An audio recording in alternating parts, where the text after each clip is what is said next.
Hi friends, ఈరోజు వార్తల్లో నిలిచిన కరెంట్ అఫైర్స్లోని మొదటి అంశం, ఆంధ్రప్రదేశ్ రాష్ట్రానికి రెండవసారి ముఖ్యమంత్రిగా గెలిచిన నారా చంద్రబాబు నాయుడు ప్రమాణ స్వీకారం ఈరోజు జరుగుతుంది. ఈ ప్రమాణ స్వీకారోత్సవానికి ముఖ్య అతిథిగా భారత ప్రధాని నరేంద్ర మోదీ గారు, ఆంధ్రప్రదేశ్ రాష్ట్ర గవర్నర్ శ్రీ ఎస్ అబ్దుల్ నజీర్ గారు, భారత హోంశాఖ మంత్రులు అమిత్ షా గారు, విశిష్ట అతిథులుగా బీజేపీ రాష్ట్ర అధ్యక్షులు శ్రీమతి పురంధేశ్వరి గారు, జనసేన అధినేత పవన్ కళ్యాణ్ గారు హాజరవుతున్నారు.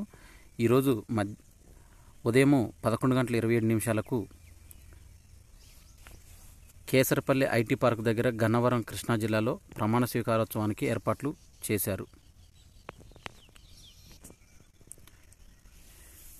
దేశవ్యాప్తంగా ఉన్న 23 ఐఐటీల్లో వచ్చే విద్యా సంవత్సరం అంటే 2024-25లో మొత్తం 17,740 బీటెక్ సీట్లు అందుబాటులోకి వచ్చాయి. ఈసారి ఐఐటీల్లో ఎక్కువగా సీట్లు కేటాయించారు. దీంట్లో ఐఐటీలు, ఎన్ఐటీలు, ట్రిపుల్ ఐటీలు, జిఎఫ్టిఐలు మొత్తము ఈ సీట్లను పంచుకోనున్నాయి. కొత్త ఉద్యానవన పంటలు ప్రవేశపెట్టాలని ఉద్యానవర్సిటీ స్నాతకోత్సవంలో తెలంగాణ రాష్ట్ర గవర్నర్ రాధాకృష్ణన్ విశ్వసించారు. కొండ లక్ష్మణ్ బాపూజీ తెలంగాణ రాష్ట్ర ఉద్యాన విశ్వవిద్యాలయం 3వ వార్షికోత్సవం మంగళవారం సిద్దిపేట జిల్లా ములుగులోని వర్సిటీ ప్రాంగణంలో జరిగింది. నాసా ఐఎస్డి సదస్సులో శ్రీ చైతన్య విద్యార్థులు ప్రతిభ సాధించారు. అంతర్జాతీయ అంతరిక్ష అభివృద్ధి సదస్సుకు శ్రీ చైతన్య పాఠశాల విద్యార్థులు అత్యధిక సంఖ్యలో హాజరయ్యారు. ఒడిశా రాష్ట్రానికి సీఎంగా మోహన్ చరణ మాఝీ గిరిజన నేతకు భారతీయ జనతా పార్టీ అవకాశం కల్పించింది. ఉప ముఖ్యమంత్రులుగా కనక్ వర్ధన్ సింగ్దేవ్, ప్రవతి ఫరీదా. ఒడిశా సీఎంగా మోహన్ చరణ మాఝీ, గిరిజన నేత మోహన్ చరణ మాఝీ ఒడిశా ముఖ్యమంత్రిగా బుధవారం పదవి ప్రమాణ స్వీకారం చేయనున్నారు. మంగళవారం సాయంత్రం భువనేశ్వర్లోని భారతీయ జనతా పార్టీ కార్యాలయంలో ఆ పార్టీ సభాపక్ష నేతల సమావేశం జరిగింది. పర్యవేక్షకులుగా రక్షణ మంత్రి రాజ్నాథ్ సింగ్, అటవీ పర్యావరణ మంత్రి భూపేంద్ర యాదవ్ పాల్గొంటున్నారు. ఈ రైతు బిడ్డ మోహన్ 1972 జనవరి 6న జన్మించాడు. 52 ఏళ్ల వయసు. విద్యార్హత BA LLB. స్వస్థలం కేంఝర్ నియోజకవర్గం. కేంఝర్ నియోజకవర్గం. అన్ని ప్రాంతాల అభివృద్ధి, అమరావతి ఆంధ్రప్రదేశ్ రాజధాని అంటూ కర్నూలు అభివృద్ధికి ప్రత్యేక ప్రాధాన్యం, విశాఖను ఆర్థిక రాజధాని చేస్తామని, కక్ష సాధింపు ఉండవని, తప్పు చేసిన వారిని చట్ట ప్రకారం శిక్షిస్తామంటూ ప్రమాణ స్వీకారోత్సవానికి సిద్ధమవుతున్న చంద్రబాబు నాయుడు. ఆంధ్రప్రదేశ్ మంత్రివర్గంలో 17 మంది కొత్తవారు. ఉప ముఖ్యమంత్రిగా పవన్ కళ్యాణ్, 24 మందితో మంత్రుల జాబితా. జనసేన నుంచి 3 మంత్రి పదవి, భారతీయ జనతా పార్టీ నుంచి 1. కొత్తగా మంత్రులు కొనిదెల పవన్ కళ్యాణ్, నారా లోకేష్, కింజారపు అచ్చెన్నాయుడు, కొల్లు రవీంద్ర, నాదెండ్ల మనోహర్, పొంగూరు నారాయణ, అనిత వంగలపూడి, సత్యకుమార్ యాదవ్, నిమ్మల రామనాయుడు, NMD ఫరూక్, ఆనం రామనారాయణ రెడ్డి, పయ్యావుల కేశవ్, అనగాని సత్యప్రసాద్, కొలుసు పార్థసారథి, డోలాబాల వీరాంజనేయ స్వామి, గొట్టిపట్టి రవికుమార్, కందుల దుర్గేష్, గుమ్మడి Sandhyarani, BC Janardhan Reddy, TG Bharat, S Savitha, Vasamsetti Subhash, Kondapalli Srinivas, Mandipalli Ramprasad Reddy 17 మంది మంత్రులుగా ప్రమాణ స్వీకారం చేయనున్నారు. ఆంధ్రప్రదేశ్ మంత్రివర్గంలో 17 మంది కొత్తవారే ఈసారి ప్రమాణ స్వీకారం చేస్తుండటం గమనార్హం. తెలంగాణ రాష్ట్రం ప్రతిష్టాత్మకంగా నిర్వహించిన టెట్ పరీక్షలు ఫలితాలు ఈరోజు వెలువడుతున్నాయి. ఇక చంద్రబాబు నాయుడు ప్రమాణ స్వీకారోత్సవానికి సంబంధించిన సందర్భంగా 1975లో యూత్ కాంగ్రెస్ అధ్యక్షుడిగా చంద్రబాబు నాయుడు ఎంపికయ్యారు. 1978లో తొలిసారి ఎమ్మెల్యే అయ్యారు. 80లో అంజయ్య క్యాబినెట్లో మంత్రిగా, 1983లో ఎమ్మెల్యేగా చంద్రగిరిలో ఓటమి పాలయ్యారు. 1986లో తెలుగుదేశం ప్రధాన కార్యదర్శి అయ్యారు. 1989లో కుప్పం నుంచి ఎమ్మెల్యేగా ఎన్నికయ్యి తెలుగుదేశం పార్టీ సమన్వయకర్తగా నియమించారు. 1995 ఉమ్మడి ఆంధ్రప్రదేశ్కు ముఖ్యమంత్రిగా ఉన్నారు. 1996 యునైటెడ్ ఫ్రంట్ కన్వీనర్గా ఉన్నారు. 1999 జాతీయ రాజకీయాల్లోకి ప్రముఖ పాత్ర వహించారు. 1999 రాష్ట్ర ముఖ్యమంత్రిగా రెండోసారి ఎన్నికయ్యారు. 2003లో అలిపిరి వద్ద క్లెమర్ మైన్లతో మావోయిస్టులు దాడి చేశారు. 2004 నుంచి 2014 మధ్య ఉమ్మడి ఆంధ్రప్రదేశ్లో ప్రతిపక్ష నేత హోదాలో ఉన్నారు. 2014 నవ్యాంధ్ర తొలి ముఖ్యమంత్రి. 2019 నవ్యాంధ్రలో ప్రతిపక్ష నేత హోదాలో ఉన్నారు. 2024లో నవ్యాంధ్రకు రెండోసారి ముఖ్యమంత్రిగా ఈరోజు బాధ్యతలు చేపట్టబోతున్నారు. సమదృష్టి, అన్ని ప్రాంతాల అభివృద్ధికే తమ ధ్యేయమని, ప్రతి అడుగు ప్రజల కోసమేనని, ఏపీ అభివృద్ధికి సహకరిస్తామని మోదీ, అమిత్ షా హామీ ఇచ్చారు.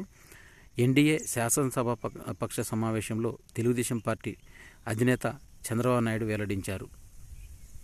ఎన్డీఏ శాసనసభ పక్షనేతగా చంద్రబాబు, ఏపీ ముఖ్యమంత్రి అభ్యర్థిగా ప్రతిపాదించిన పవన్ కళ్యాణ్, బలపరిచిన పురంధేశ్వరి.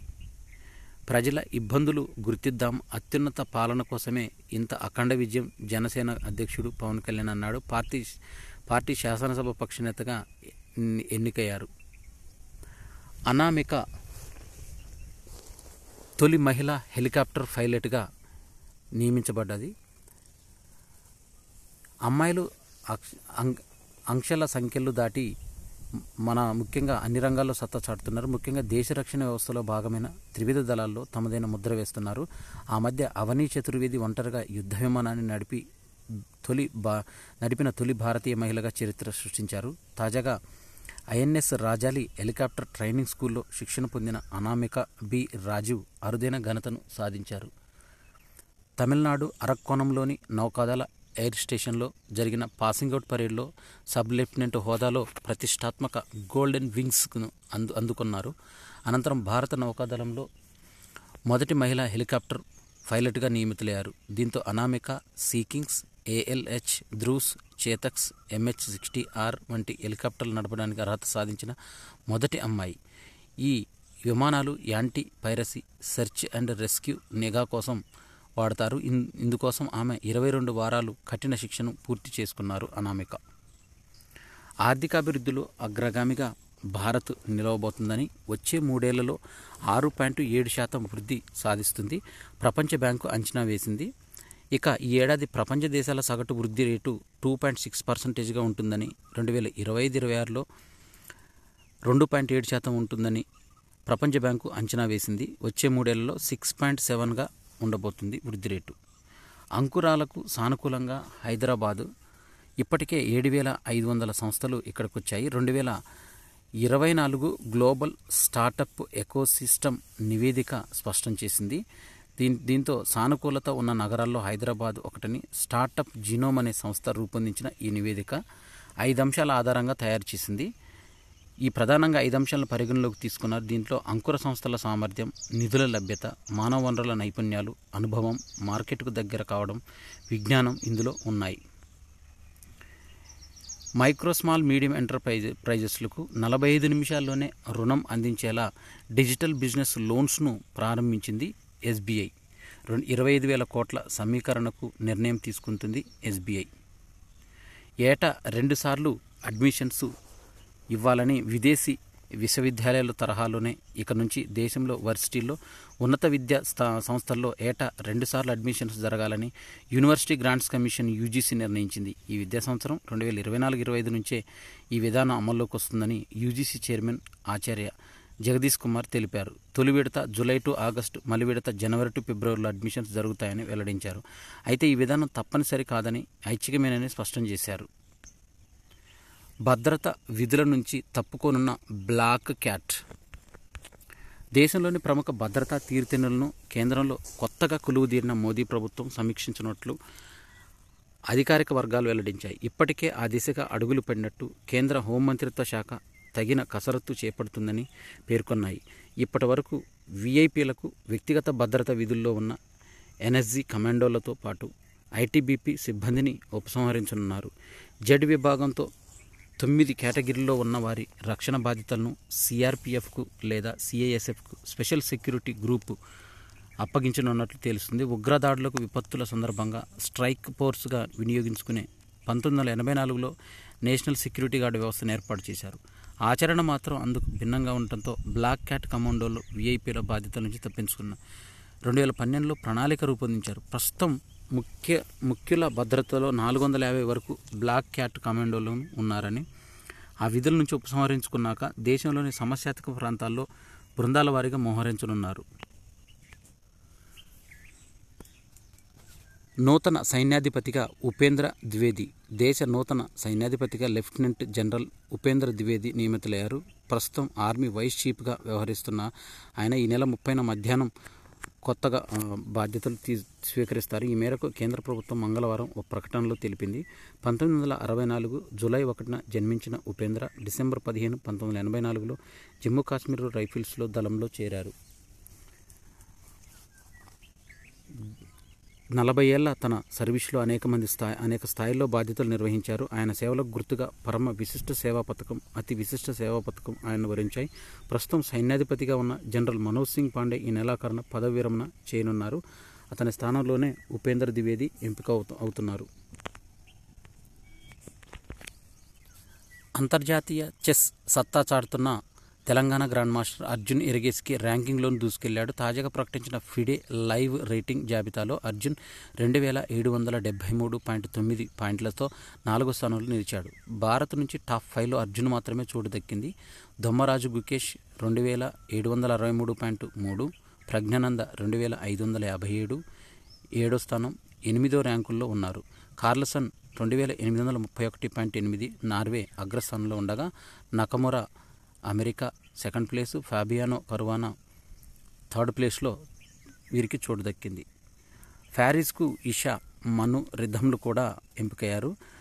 పారిస్ ఒలింపిక్స్కు వెళ్లే భారత జట్టులో హైదరాబాద్ అమ్మాయి ఇషా సింగ్కు చోటు దక్కింది. భారత స్టార్ డబుల్స్ జోడీ సాత్విక్ సాయిరాజ్, చిరాగ్ శెట్టి ప్రపంచ నెంబర్ 1 ర్యాంకు కోల్పోయారు. మంగళవారం బీడబ్ల్యూఎఫ్ విడుదల చేసిన జాబితాలో పురుషుల డబుల్స్లో 2 స్థానాలు కోల్పోయిన సాత్విక్ సాయిరాజ్, చిరాగ్ శెట్టి 3వ స్థానంలో నిలిచారు.